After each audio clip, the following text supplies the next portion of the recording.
নমস্কার। টিভি9 বাংলায় আপনাদের সকলকে স্বাগত। শর্মিষ্ঠা এবং সম্প্রীতির সঙ্গে আমি মঞ্জিরা নিউজ রুমে শুরু করছি সন্ধ্যের সুপার প্রাইম টাইম।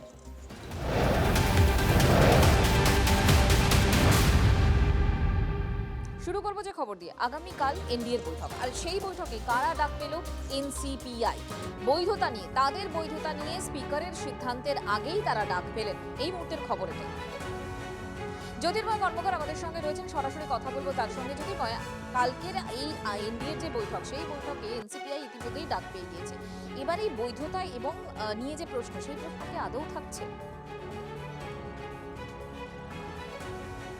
দেখো, তা অবশ্যই থাকছে। তার কারণ সংসদীয় রাজনীতিতে সংসদের অভ্যন্তরে এখনো পর্যন্ত এনসিপিআই আলাদা সংসদীয় দল হিসেবে স্পিকারের মান্যতা পায়নি। যতক্ষণ পর্যন্ত না সেই মান্যতা আসছে ততক্ষণ পর্যন্ত পার্লামেন্টের লিস্টে অর্থাৎ ওয়েবসাইটে সমস্ত সাংসদদের অর্থাৎ এনসিপিআই এর 20 জন সাংসদকে অল ইন্ডিয়া তৃণমূল কংগ্রেসের সাংসদ হিসেবে দেখানো হচ্ছে। এই যে আজ বিল পেশ হয়েছে, অর্থাৎ শিক্ষাক্ষেত্রে প্রশ্নফাঁস রুখতে যে বিল পেশ হয়েছে, সেই বিলেও বক্তা হিসেবে নাম আছে সায়নী ঘোষ এবং তার পাশাপাশি আরেকজন সাংসদের। এরা দুজনেই এনসিপিআই এর সাংসদ, কিন্তু তাদের নাম রয়েছে অল ইন্ডিয়া তৃণমূল কংগ্রেসের সাংসদ হিসেবে। তারা যখনই সংসদের অভ্যন্তরে উঠে দাঁড়িয়ে নিজের বক্তব্য রাখবেন, তখন তাদের অল ইন্ডিয়া তৃণমূল কংগ্রেসের সাংসদ হিসেবে আইডেন্টিফাই করা হবে বা রেকগনাইজ করা হবে। স্বাভাবিকভাবেই এই মান্যতা অত্যন্ত প্রয়োজন। গত সপ্তাহে তারা যে মঙ্গলবার বৈঠক হয়েছে, এনডিএর বৈঠক হয়েছে, যেখানে প্রধানমন্ত্রী নরেন্দ্র মোদী বক্তব্য রেখেছেন, সেই বৈঠকে ডাক পায়নি এনসিপিআই, কিন্তু আজকে তারা ডাক পেয়েছে এবং এনডিএ শরিক দল হিসেবে তাদের কাছে চিঠি এসছে। যেটা গুরুত্বপূর্ণ বিষয় যে এর আগে সর্বদলীয় বৈঠকে যখন তাদের ডাকা হয়েছিল, অন্যান্য বিরোধী দলগুলো প্রতিবাদ করেছিল, প্রতিবাদের ওয়াকআউট পর্যন্ত হয়েছিল। কিন্তু এটা এনডিএর বৈঠক, স্বাভাবিকভাবেই এখানে অন্যান্য বিরোধী দলের প্রতিবাদের জায়গা নেই, কিন্তু সমালোচনার রাস্তা অবশ্যই খোলা থাকবে যে একটি দল যতক্ষণ পর্যন্ত না অফিসিয়ালি তারা রেকগনাইজড হচ্ছে, ততক্ষণ পর্যন্ত তাদেরকে কিভাবে এনডিএ শরিক দল হিসেবে গণ্য করা হয়। তবে এই সিদ্ধান্ত সম্পূর্ণভাবে বিজেপি সাংগঠনিক সিদ্ধান্ত। বিরোধীরা যদি এ নিয়ে প্রশ্ন তোলে, সেই প্রশ্নের কিন্তু কোনো রকম মান্যতা নেই। অর্থাৎ সংসদীয় কার্যকলাপে যদি এনসিপিআইকে মান্যতার আগেই তাদেরকে অফিসিয়াল জায়গা দেওয়া হয়, তাহলে সেক্ষেত্রে বিরোধীরা প্রশ্ন করতে পারে। কিন্তু এনডিএর বৈঠক নিয়ে যদি বিরোধীরা প্রশ্নও তোলে, সেই প্রশ্নের আদতে কোনো বাস্তব ভিত্তি থাকবে না। জ্যোতির্ময়, আপাতত তোমাকে ধন্যবাদ। আগামীকাল সকাল 9:30 এই বৈঠক রয়েছে এবং সেখানেই সাংসদদের উদ্দেশ্যে বক্তব্য রাখবেন প্রধানমন্ত্রী। আরও একবার আপনাদের জানাই, আগামীকাল 9:30টার সময় এই বৈঠক রয়েছে সংসদে এবং সেই বৈঠকেই সাংসদদের, এনডিএর যে সাংসদরা রয়েছেন, তাদের উদ্দেশ্যে ভাষণ দেবেন প্রধানমন্ত্রী।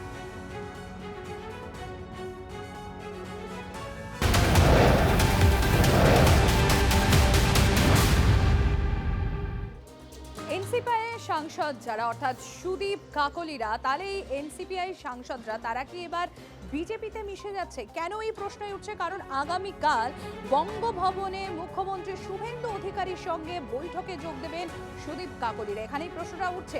জ্যোতির্ময় রয়েছেন আমাদের সঙ্গে। জ্যোতির্ময়, ঠিক এই বিষয়টি যে মুখ্যমন্ত্রী শুভেন্দু অধিকারীর সঙ্গে বৈঠকে বসতে চলেছেন সুদীপ কাকলিরা, ঠিক কি কারণে এই বৈঠক, কি নিয়ে মূলত সেখানে আলোচনা হতে পারে বলে সূত্র মারফত কি খবর পাওয়া যাচ্ছে?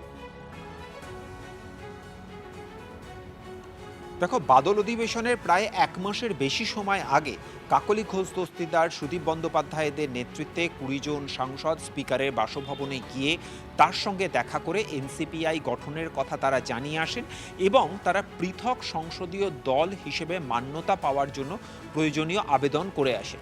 20 জুলাই বাদল অধিবেশন শুরু হয়েছে। তারা সর্বদলীয় বৈঠকে ডাক পেয়েছেন, কিন্তু এখনও পর্যন্ত অফিসিয়ালি রেকগনিশন তারা পাননি।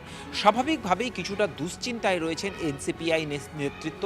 তার কারণ সংসদের অভ্যন্তরে তাদের রেকগনিশন বা তাদের পরিচয় এখনও পর্যন্ত তৃণমূল কংগ্রেস সাংসদ হিসেবে। স্বাভাবিকভাবেই এক্ষেত্রে তাদের আগামী দিনের পথ চলা কি হবে, সেই বিষয়টি তারা মুখ্যমন্ত্রী শুভেন্দু অধিকারীর কাছ থেকে বুঝে নিতে চান। তার কারণ একেবারে জন্মলগ্ন থেকে এনসিপিআই তৈরি করার ভাবনা চিন্তা, আলাদা করে তৃণমূল ভেঙে বেরিয়ে যাওয়ার যে যাবতীয় প্রক্রিয়া, এই সমস্ত প্রক্রিয়ার মূল কাণ্ডারি হিসেবে বা অনুঘটক হিসেবে কাজ করেছেন একদিক থেকে ভূপেন্দ্র যাদব, দ্বিতীয় দিক থেকে পশ্চিমবঙ্গের মুখ্যমন্ত্রী শুভেন্দু অধিকারী। যে খবর রয়েছে যে আগামীকাল দিল্লিতে আসতে পারেন শুভেন্দু অধিকারী এবং দিল্লিতে বঙ্গভবনে দুপুর 1টার সময় এনসিপিআই সাংসদদের সঙ্গে তার বৈঠক হওয়ার কথা। দ্বিতীয়ত আরেকটি বিষয় রয়েছে, এনসিপিআই গঠন হওয়ার পরেও অর্থাৎ তৃণমূল কংগ্রেসের 20 জন সাংসদ, তাদের পরিচয় এখনও এনসিপিআই হওয়ার পরেও তাদের মধ্যে অনেকের অভিযোগ যে তারা তাদের স্থানীয় প্রশাসন, পুলিশ, তাদের কাছ থেকে যে পরিমাণ সহযোগিতা তারা প্রত্যাশা করছিলেন সেই পরিমাণ সহযোগিতা তারা পাচ্ছেন না। মুখ্যমন্ত্রীর কাছে এই আবেদনটাই তারা একেবারে সরাসরিভাবে বা ব্যক্তিগতভাবে রাখতে চান। স্বাভাবিকভাবেই তাদের কাছে একদিক থেকে দলের ভবিষ্যৎ, অপর দিক থেকে তাদের ব্যক্তিগত রাজনৈতিক ভবিষ্যৎ সুনিশ্চিত করার জন্য আগামীকালের বৈঠকটা যথেষ্ট গুরুত্বপূর্ণ। কিন্তু এর মধ্যেই যে খবর আমাদের কাছে এসে পৌঁছচ্ছে, মুখ্যমন্ত্রী শুভেন্দু অধিকারীর আগামীকাল কলকাতাতেও কয়েকটি ঘোষিত কর্মসূচি রয়েছে। স্বাভাবিকভাবেই শেষ পর্যন্ত তিনি আগামীকাল দুপুর 1টায় দিল্লিতে আসবেন কিনা তা নিয়ে একটা অনিশ্চয়তার বাতাবরণ থেকেই যাচ্ছে। তবে আপাতভাবে যে ঘোষিত কর্মসূচি তা হচ্ছে যে দুপুর 1টায় দিল্লির বঙ্গভবনে বৈঠক হওয়ার কথা। আমাদের অফিসিয়ালি বৈঠকের দিকে স্বীকার না নজর থাকবে। জ্যোতির্ময়, আপাতত তোমাকে ধন্যবাদ। কালকে 1টার সময় আছে বঙ্গভবনে, সেটার সিএম এবং আমার ধারণা আমাদের সব আমাদের এমপিদের সঙ্গে বসবে। বিষয়টা তখনই জানতে পারবো। আমি যাদের কিছু ক্লারিফিকেশন আছে বা কেউ কিছু জানতে চায় বা কারো কিছু বক্তব্য আছে কি না, যে বিষয়ে বলা যেত না সেগুলো তো এখানে বলতে পারবে সবাই। কোনো গুরুত্ব নেই, না মুখ্যমন্ত্রীর গুরুত্ব আছে, না মুখ্যমন্ত্রী তো এখানে ওখানে দৌড়ে বেড়াচ্ছে আর সাম্প্রদায়িক কথাবার্তা বলছে। ও মিটিং করে কি করবে? দেখুন, এনসিপিআইতে যোগ দেওয়া তৃণমূলের বিক্ষুব্ধ সাংসদের ভবিষ্যৎ কোন দিকে যেতে চলেছে সেদিকে তো অবশ্যই আমাদের নজর থাকছে। কিন্তু এই যে তৃণমূলের মধ্যে কে আসল কে নকল সে নিয়ে তো একটা বিতর্ক রয়েছে কালীঘাট তৃণমূল এবং ঋতব্রত শিবিরের মধ্যে। ইতিমধ্যেই যা আপডেট পাওয়া যাচ্ছে, লোকসভা স্পিকারের সঙ্গে সাক্ষাৎ কালীঘাট তৃণমূলের সাংসদের। আমাদের সঙ্গে এই মুহূর্তে সরাসরি রয়েছেন আমাদের প্রতিনিধি সৌরভ ঘোষ। সৌরভ, এই স্পিকারের সঙ্গে দেখা করে কালীঘাট তৃণমূল তাদের মূলত বক্তব্য কি ছিল, কি কারণে আজকের এই সাক্ষাৎ?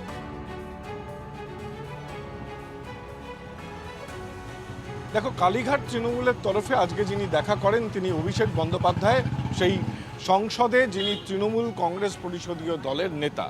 নিঃসন্দেহে যে এনসিপিআই হয়ে যাওয়া যে সমস্ত সাংসদরা রয়েছেন, যারা তৃণমূল কংগ্রেসের প্রতীকে জিতেছেন, সংসদে তাদের পরিচয় তৃণমূল কংগ্রেসের সাংসদ, তাদের বিরুদ্ধে সংবিধান অনুযায়ী ব্যবস্থা নেওয়া হোক, এই মর্মে কিন্তু আজকে তিনি স্পিকারের সঙ্গে দেখা করে দাবি পেশ করেন।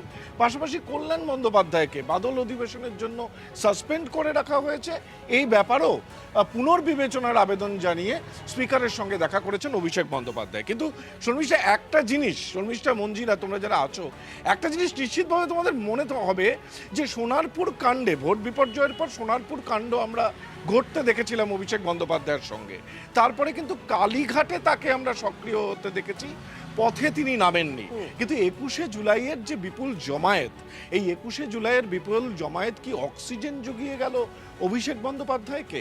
এক সপ্তাহের মধ্যে তাকে আবারও সংসদে সক্রিয় ভূমিকায় দেখা যাচ্ছে, নেতৃত্বের ভূমিকায় দেখা যাচ্ছে। অর্থাৎ আগামীতে ছাত্র যুব বৈঠক সভা রয়েছে তৃণমূল কংগ্রেসের, তার আগে সংসদে এই সমস্ত ইস্যু নিয়ে অভিষেকের সক্রিয় হওয়া নিঃসন্দেহে তাৎপর্যপূর্ণ। একদম, অনেক ধন্যবাদ সৌরভ। অভিষেক ব্যানার্জিকে নিয়ে আমরা 6 জন এমপি গিয়েছিলাম স্পিকারের কাছে ওই দুটো ব্যাপারে। একটা হচ্ছে কল্যাণের সাসপেনশন উইথড্রয়ালের ব্যাপারে। আমরা বলেছি তোমরা যা বলছো তাই করছে, কিন্তু এটা ঠিক হচ্ছে না, 5 দিন হয়ে গেল। দ্বিতীয়, আমরা বলেছি যে আমাদের সিটগুলো তোমরা অ্যালট করেছো উইদাউট রেফারেন্স টু আস। এখনো তো এনসিপিআই আলাদা পার্টি হিসেবে স্বীকৃতি পাইনি, তা তোমরা কেন দেখছো? আমরা বললাম তোমায় তো আগে জানিয়েছি, আবার চিঠি দিচ্ছি বলে একটা স্পিকারকে 2টো চিঠি দেয়। এবার একটা গুরুত্বপূর্ণ ছবি আপনাদেরকে বিগ ওয়ালে দেখাবো। এক কথায় যদি বলা যায় না, জুলাইয়ের সাক্ষাতে জুন। কেন বলছি দেখুন, প্রথমে ছবি দেখাই। আমরা দেখলাম কি আজকে হঠাৎ করে জুন মালিয়া, তিনি মেদিনীপুরের সাংসদ, তিনি আজকে বিজেপির রাজ্য সভাপতির সঙ্গে কথা বলছেন সংসদের বাইরে। হ্যাঁ, কথা বলতেই পারেন, সৌজন্য হতেই পারে, কিন্তু হঠাৎ করে এটা রাজনৈতিক গুরুত্ব কেন বলুন তো? তাহলে না একটুখানি 20 তারিখের ছবিটা আপনাদেরকে দেখাতে হবে। 20শে জুলাই আমরা কি দেখেছিলাম? 20শে জুলাই মানে যেদিন কল্যাণ বন্দ্যোপাধ্যায় শ্রীরামপুরের সাংসদ, তাকে সাসপেন্ড করে দেওয়া হয়েছিল, সেদিন আমরা দেখলাম কি সেদিন মহুয়া মৈত্রর সঙ্গে কথা হচ্ছে শ্রমিক ভট্টাচার্যের, আর সঙ্গে রয়েছেন কল্যাণ বন্দ্যোপাধ্যায়। এই যে হঠাৎ ঘন ঘন তৃণমূল কংগ্রেসের সাংসদদের সঙ্গে বারবার এই বিজেপির রাজ্য সভাপতি শ্রমিক ভট্টাচার্যের সাক্ষাৎ সত্যি কি কোনো রকম আলাদা বার্তা দিচ্ছে রাজ্য রাজনীতিতে বা জাতীয় রাজনীতিতে? তার জন্য অবশ্যই সময় দিকে তো আমরা অবশ্যই নজর রাখছি, কিন্তু এই ছবিগুলো জাতীয় রাজনীতিতে যথেষ্ট গুরুত্বপূর্ণ এই পরিস্থিতিতে দাঁড়িয়ে।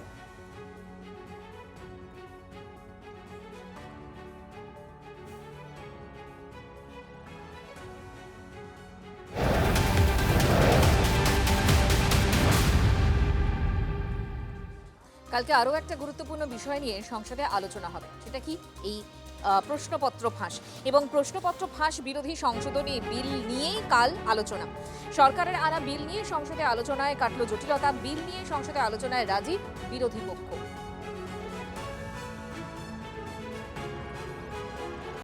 माननीय सदस्य का विचार रखना चाहेंगे तो मैं 6 घंटे से भी बढ़ाकर जो सदन का मत होगा उस मत के अनुसार समय बढ़ा दूंगा, ताकि सबके मत आए, सबके विचार आए और देश के विद्यार्थी जो विधेयक आ रहे हैं निश्चित रूप से उसके प्रभावी कदम उठाएं, उसमें मत जाए। हाथ जोड़ जोड़ के कहते हैं कि आप बोलिए, बोलते नहीं है। ये कौन सा तरीका है? आपको बोलने के लिए हम हाथ जोड़ करके निवेदन कर रहे हैं और आप हाउस चलने नहीं देते हैं। मैं खड़गे जी आपसे फिर से विनती करता हूं, इतना सीनियर लीडर है आपका ये कांग्रेस का एमपी और कुछ लोग जो हरकत कर रहे हैं, समझाइए, ऐसा मत कीजिए। देश के युवा देख रहे हैं, ये बिल पे चर्चा सब सुनना चाहते हैं।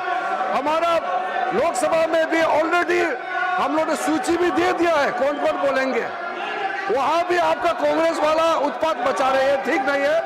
और मैं फिर से अनुरोध करता हूं, आप इस तरह से व्यवहार करेंगे तो आपको मुकदमा पड़ेगा। कि अभी भी एफआईआर फाइल कर रहे हैं बिहार में, बंगाल में स्टूडेंट्स के खिलाफ, ये मैंने सुना है, वेरीफाइड नहीं है अभी। तो मतलब फिर फायदा क्या हुआ? Amit Shah has to come and answer for the brutality. That is the only demand of the opposition today. They have to come to answer and be accountable for the brutality. We are not interested in what the government has to say. We are not interested in any deal making, any compromise. This is the most important, that he must answer for the brutality.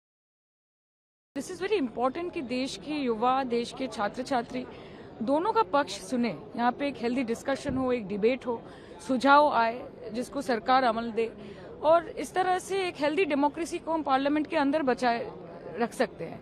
So I would just want them to participate in the debate. It's a very, very important bill, and also the reforms that are going to be suggested. It is for the entire country to listen to. मैं यही उम्मीद करती हूँ कि वो सदन को चलने दें. ऑलरेडी एक हफ्ता हो गया है, सदन नहीं चल रहा है. टैक्स पेयर का पैसा है, हर मोमेंट हर मिनट कीमती है. इस तरह से हर दिन हाउस को adjourn करना और सदन के कार्यक्रम में बाधा सृष्टि करना, this is not, it's not good on the part of the opposition.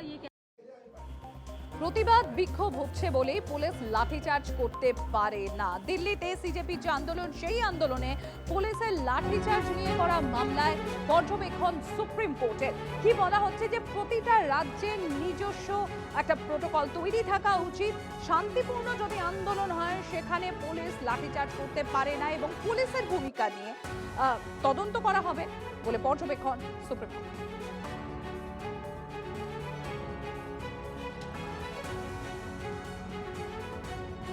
এদিকে দিল্লির প্রতিবাদ বা আন্দোলন চলাকালীন যে গুলি চালানোর ঘটনা ঘটেছিল তা নিয়ে সিআরপিএফ এর একটা তদন্ত শুরু হয়েছিল। সেখানে চাঞ্চল্যকর তথ্য উঠে আসছে যে 20শে জুলাই এক র্যাব জওয়ান 7 রাউন্ড ছড়রা গুলি চালান। বিক্ষোভকারীদের লক্ষ্য করে 5 রাউন্ড ছড়রা ফায়ার করা হয়। 22শে জুলাই সিআরপিএফ এর অভ্যন্তরীণ বৈঠকে এই তথ্যই উঠে আসে। আর স্বাভাবিকভাবে আমরা প্রথম থেকেই দেখেছি যে এই প্রতিবাদ আন্দোলনে পুলিশের ভূমিকা নিয়ে প্রশ্ন উঠেছে। এই প্রতিবাদ আন্দোলনে আমরা কি দেখেছি, সিআরপিএফ এর ভূমিকা নিয়ে প্রশ্ন উঠেছে। আর স্বাভাবিকভাবে বিরোধী মহলে যারা রয়েছেন তারা কি বলছেন, সৌগত রায় সাংসদ, তৃণমূল কংগ্রেসের সাংসদ, তার বক্তব্য। Nandan Nilekani is a good man, तो टास्क फोर्स बना तो ठीक है, लेकिन अभी भी जो अपोजिशन का मांग है पूरा नहीं हुआ। हम प्रधानमंत्री से माफ़ी चाहते हैं और अमित शाह को ये पेलेट फायरिंग के लिए उसको निंदा करते हैं। वो तो दिखाया है कि पेलेट गन लगा है, एक लड़का को आँख खराब होने वाला है। हम तो विरोधी दल है, कोर्ट नहीं है, सबूत देना हमारा काम नहीं है। এবার একটা বিহারের খবর বলবো। বিহারে নিট পেপার লিক কাণ্ডের প্রতিবাদে চলা যে বিক্ষোভ, সেখানে AK-47 থেকে শূন্যে গুলি করায় এসআইটি টিমের এক জওয়ানকে সাসপেন্ড করা হয়। বিহারের সিওয়ানে একটি ভিডিও ভাইরাল হয়।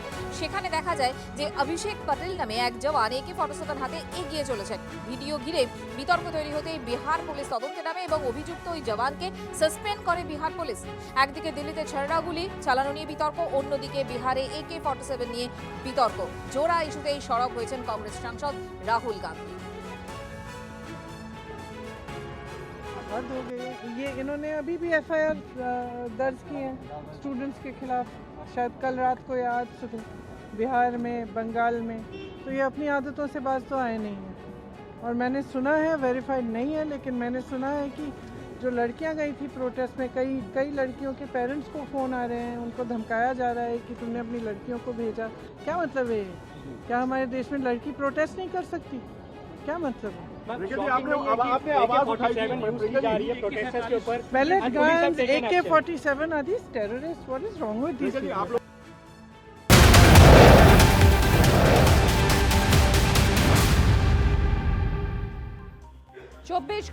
24 ঘন্টা এফআইআর যদি প্রত্যাহার করা না হয় তাহলে আবারও আন্দোলনের হুঁশিয়ারি দেওয়া হয়েছে ককরোচ জনতা পার্টির তরফে। এবং তারা কি বলছেন যে এখনো পর্যন্ত প্রসেসই তো শুরু হয়নি, মানে প্রত্যাহার করার যে প্রসেস সেই প্রসিডিওরই শুরু হয়নি বলে তাদের তরফ থেকে জানানো হয়েছে। এবং তাদের দাবি মেনে নেওয়া না হলে আরো বৃহত্তর আন্দোলনের হুমকি দেওয়া হচ্ছে ককরোচ জনতা পার্টির তরফ থেকে।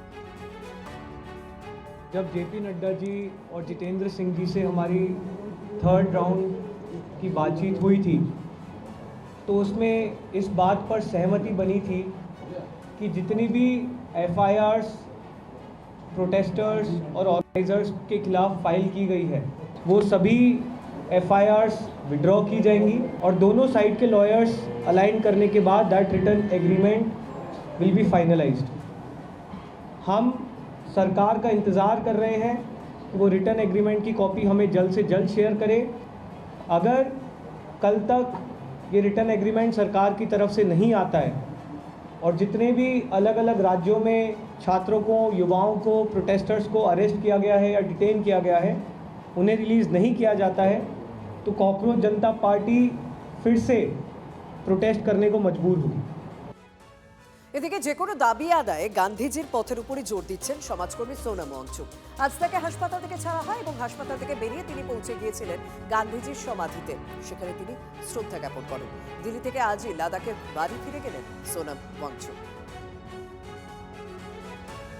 20 दिन के अनशन और इस आंदोलन के खात्मे पर, अंत पर मैं सबसे पहले बापू को याद करने, महात्मा गांधी को याद करने, उन्हें कृतज्ञता व्यक्त करने, धन्यवाद देने राजघाट आना चाहता था और देश को बताना चाहता था कि उनका बताया जो रास्ता है वो आज भी उतना ही प्रासंगिक है उतना ही उपयुक्त है जितना कि 100 साल पहले था। भारत की जनता और विश्व की जनता से यही कहूंगा कि वो बापू के दिखाए हुए शांति के रास्ते पे ही अपनी व्यथा, अपनी फरियाद सुनाएं और उसका हल जरूर होता है। देर से होता है मगर अंधेर नहीं होता है, ये हमने देखा।